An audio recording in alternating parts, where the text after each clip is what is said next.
In a few weeks, Nvidia is releasing a brand new GPU, but before reviews are out, I'm going to say that you should not buy it. And this is all going to be based on very logical conclusions with their current technology and lineup. In fact, I have nothing against Nvidia. I could say they're my favorite GPU company because they are the best. That shows you I'm not biased. And I really like AMD. You can see I have one up there as well. I like Intel GPUs. I like all GPUs. So when I tell you not to buy the GPU that Nvidia is going to release, it's because I've tested their new GPUs. And even look at this. This is a 3070 Ti. This came out not too long ago and it was a $600 GPU, probably around the price, if not cheaper, than what Nvidia is releasing in a few weeks, which is the RTX 4070. It actually has some stuff in common with this, and some stuff this is actually better, like the memory bit bus. Now, this GPU only has 8 gigabytes of VRAM, which a lot of users are at 1440p finding its limits with games like Resident Evil 4 when you really bump up the textures. We're not even talking about 4K. 1440p is starting to really hurt this GPU, and that's what I think is going to happen with the 4070 Ti in a couple of years. It's not going to be very future-proof at all, which then brings us back to the point of why you should not buy the RTX 4070. I mean, early reports on the pricing, let's get that out of the way.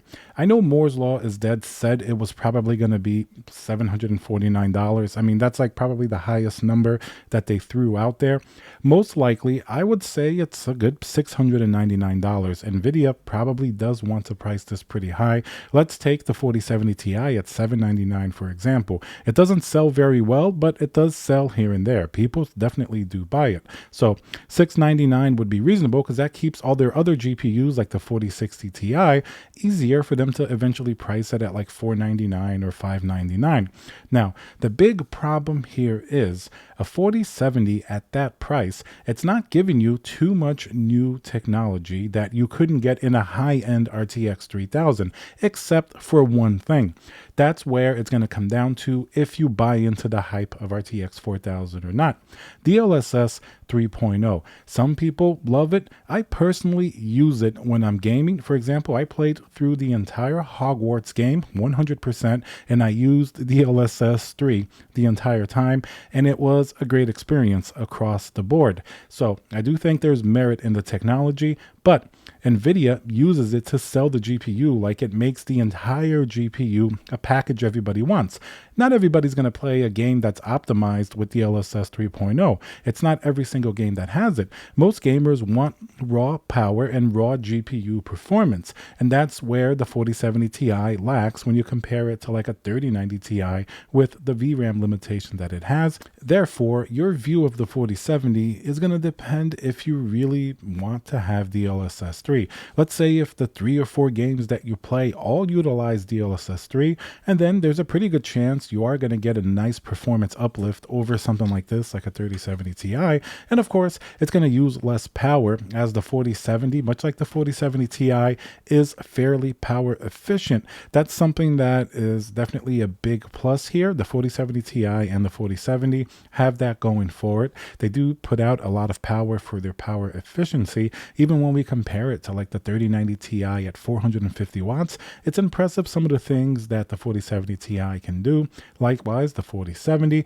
That's why it's so disappointing when Nvidia restricts the GPU, specifically the memory VRAM. Not only the amount, these should really have 16 gigabytes of VRAM and a faster memory bit bus, but of course, everything with the bandwidth that they restrict. While you may not see the problems yet in the games that you play at like 1440p, and of course, I know these aren't technically 4K GPUs, but 4K will start to show the limitations of a 4070 Ti. In the future, the same type of games that now limited at 4K are going to start showing up at 1440p. So this isn't a GPU that you're going to be able to play with really nice settings in a couple of years, even at 1440p, especially not the 4070, which is a sort of a pared down version of the 4070 Ti in every single way.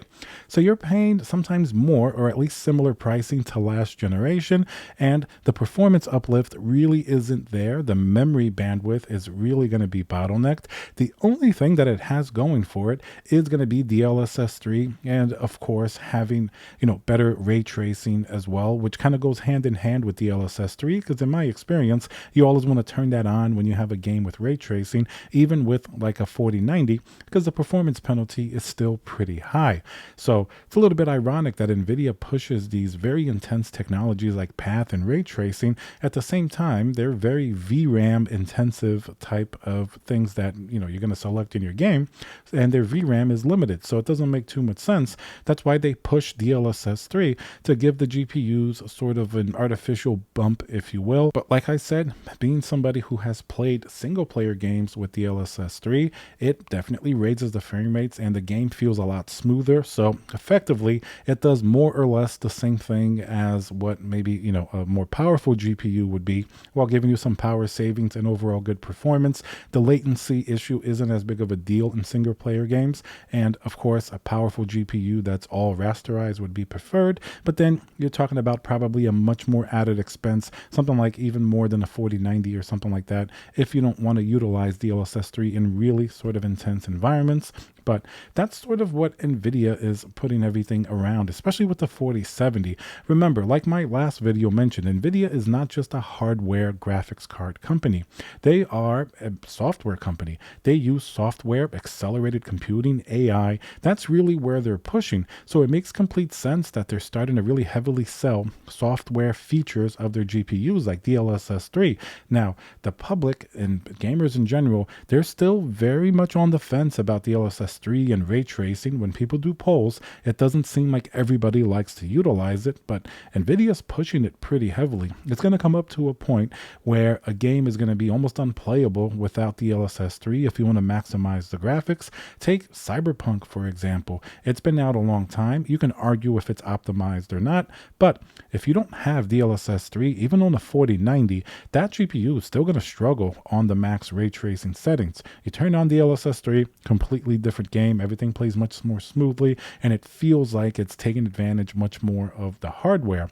Now, people are either going to have to sort of dumb down games in terms of their graphical fidelity, not have as much ray tracing effects in order to take advantage of non-DLSS GPU, or developers are just going to push in the most graphical performance that they can in the game, even if it gets low FPS, and then on the other end, just hope that DLSS or FSR pushes it up and makes it better.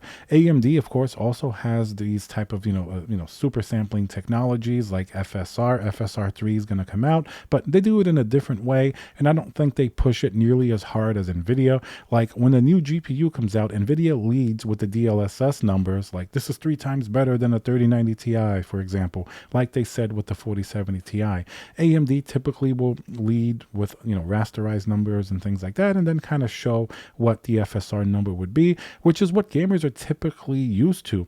We're used to something like DLSS being something you can possibly activate, but you don't have to. It should never be the main focal point of a GPU, else pretty soon gaming benchmarks might as well just use DLSS or FSR to show you that performance as like the final expected number, rather than rasterized performance, if that's how heavy these GPU companies are going to push their products. Right now, it's in a weird place because Nvidia can push what is really limited hardware with this technology and still call it a big improvement over last generation while charging pretty high prices. So the 4070, in my opinion, is going to be a GPU to avoid. Remember when the 3070 came out with 2080 Ti levels of performance? People were excited. $499, and it beat something that was $1199, was exciting. Now we're getting a potentially $600 plus GPU that's barely going to beat last generation unless you turn on DLSS, which, like I said, people are on the fence on. Not every game supports it. So it's definitely a little bit of a murky environment. That's why you should avoid that GPU. Wait to see what maybe AMD responds with, or if you really need to have that type of performance and you want to future-proof yourself, unfortunately, the way the market is going, you're going to have to spend a little bit more and get maybe a 4080 or a GPU that's more expensive if you want to have something that's going to last a long time without nearly as many limitations. Of course, without having to go all the way to the very expensive 4090. Then the problem is not everybody has the budget to stretch it to these type of GPUs, and not everybody wants to go back and buy like a 3090 or 3090 Ti. So puts gamers in a weird situation. Either you buy the 4070 and just put up with its limitations, enjoy some of the DLSS and some of the benefits it will have, or spend a lot more money either on AMD or Nvidia and get something that's more expensive. All of these options are not really all that ideal, and it's going to leave you either spending a lot of money or getting a lot of limitations for a lot of money anyway that you do spend. So we have to see what's going on with PC gaming and graphics cards in general. We're still getting good technology, but gamers aren't too happy. The pricing is going through something weird right now. You know, AI is a big focal point of Nvidia. So we have to see what happens. I don't think it's the end of PC gaming like they always say every couple of years, but we're definitely in a little bit of a slump right now, and we have to see which GPUs are going to be good going forward. And of course, the value and price to performance is going to be very, very important. All right, guys, remember to subscribe, smash that like button, and I'll see you guys on the next video.